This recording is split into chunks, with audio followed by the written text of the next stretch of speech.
खुलुमबाय रायजो राजा नोंथांमोन दिनैनि ब्लगा गारि सिंनिफ्राय दे I10 ग्रान्डनिफ्राय लोगोसे दं सोमदोन बरगयारि ओमफ्राय लोगोसे दंफैयो फैगासिनो दङ गारियाव दिनै मोनसे पिकनिक जाहैनो नागिरदों मेघालयनि सार MLA मोन दाहाय आं नोंथांमोननो खोन्थागोन थ' जों आं गारिनिफ्रायनो स्टार्ट खालामदों माने थ' थांगासिनो दं सफैनाया सफैबाय मेघालयनि डिपुटि स्पिकार सारमोनाबो ओमफ्राय दा जों मोनाबिलियाव बिदिनो लाना थांगासिनो दं बैयावहाय एसे नाम्बार 1 खालामदों एस्कर्टफोरा हले गोगोमखा खिन्थु माने जोंनि आसामनि बायदि नङा एस्कर्टफोरा माने ओरैबायदि डेन्जारखा बाबा फाख्रा बानल' गानखायो खुलुमबाय जोबोद गोजोननाय मोन्दों दिनैहाय मोनसे स्टेट मेघालय स्टेटनिफ्राय सासे डिपुटि स्पिकारा चुज खालामनानै जोंनि BTCनि मोनसे टुरिज्म स्पटआव बा पिकनिक स्पटआवहाय बेरायनोहाय दिनैहाय गोसो जानानै आवगायबोदों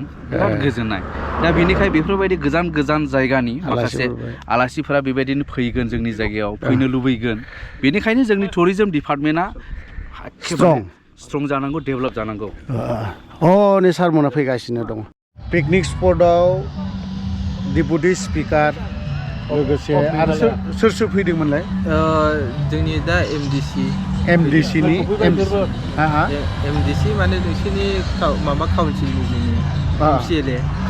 MCLA आच्छा आरो मोजां मोनदों मोनाबिलियाव फैनानै जों गासिबो मेघालयनि जानानै फैदों मोजां मोनदों आरोखि सारानो ओंखारबोबाय दा ओमफ्राय सारनि फिसालाफोरबो फैदोंमोन दासो ओंखारबोदों बे गारियावनो दङ सारनि गारि फिसालाफोर ओमफ्राय ओरै एसे फिदिंहैनायसै दा सफैबाय नैबेनो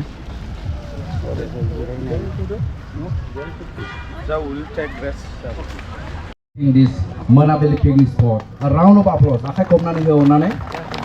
Yes, thank you so much, sir. Come, sir. Next we have. Yes, welcome, sir. Akai komnani he. So welcome, sir. Yeah, this is called Boro traditional gamusa aronai. Next we have. Yes, thank you so much, sir. Bezeng logese again next we have Sasibo Dongbawa Billy now. Yes, welcome, sir. Next we have Vice President of Tikrikila NPP Block Committee. Yes, welcome, sir. Next we have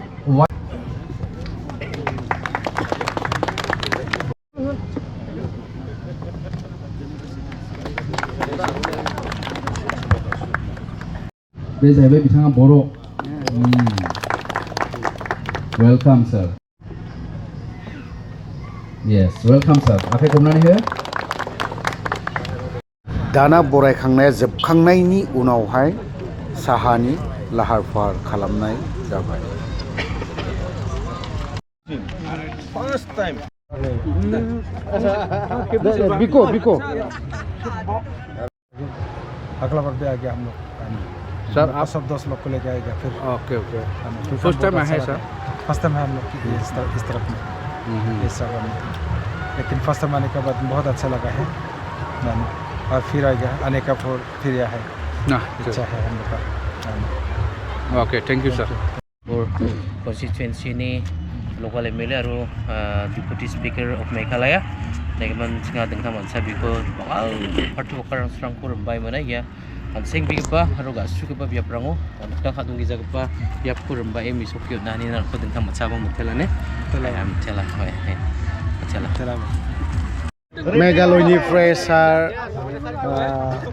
दंफैयो बावहाय मा होनो deputy speaker सार selfie फट' गासिबो फट' लालायजोबदों आं दहायनो लाखांबाय आनै बेफोरबायदि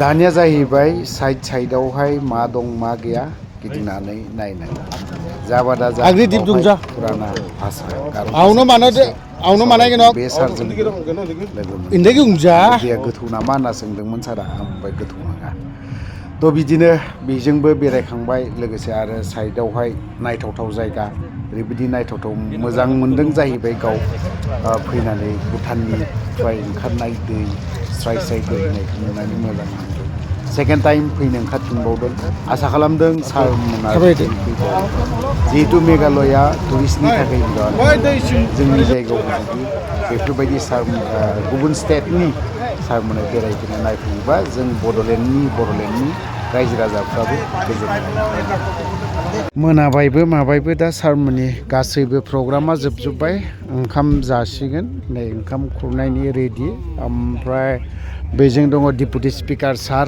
मेघालयनि ओमफ्राय नैबे गोदानै सासे MCLA बेफोरबायदि ओंखारदों ओमफ्राय ओरै सासे ओरैहाय नै गासिबो मेघालयनि गोजा बिसोरो ज'यैनो दहाय माखासेया ओंखाम जाखांबाय ओमफ्राय दा जाबावसिगोन ओंखाम दंबावोमोन नालाय बिसोरबो जासिगोन बेजों लोगोसे जोंबो ओंखाम जाफानोसै माबोरै मोनखो एकदम fantastic friendly plus no words to say just thumbs up मा खमि जादों ओमफ्राय मोनबो खमि जायाखै आदा लाब्रा एकदम जा गोथाव जादों आदा थेवबो फुरा बिजाक दंजानिगौमोन नामखौ जानि नामखौ जों दे आदा फुरा बिजाक दङ दे नामगोनसो होमबा नामाय फुरा बिजाक दे नाङा दे नाङा चम ट्रेडिशनेल बिजाक बा नामाय औ दा जोंनि बर'नि ट्रेडिशनेल बर' अंब गार' अंब ये ट्रेडिशनेल बिजाक बा बर'नि बा ट्रेडिशनेल नामाय औ फुरा बिजाक पूरा बिजाक ट्रेडिशनल बा ये दे दाली हा मु और संसार इबाव दे ट्रेडिशनल बिजाक हा सागेन लाफा बिजाक आरो नाफाम मो नाकाम कापा नाकाम आम ओए आरो पूरा बिजाक बर'नि पूरा बिजाक ओ दे जादो दे आदा दे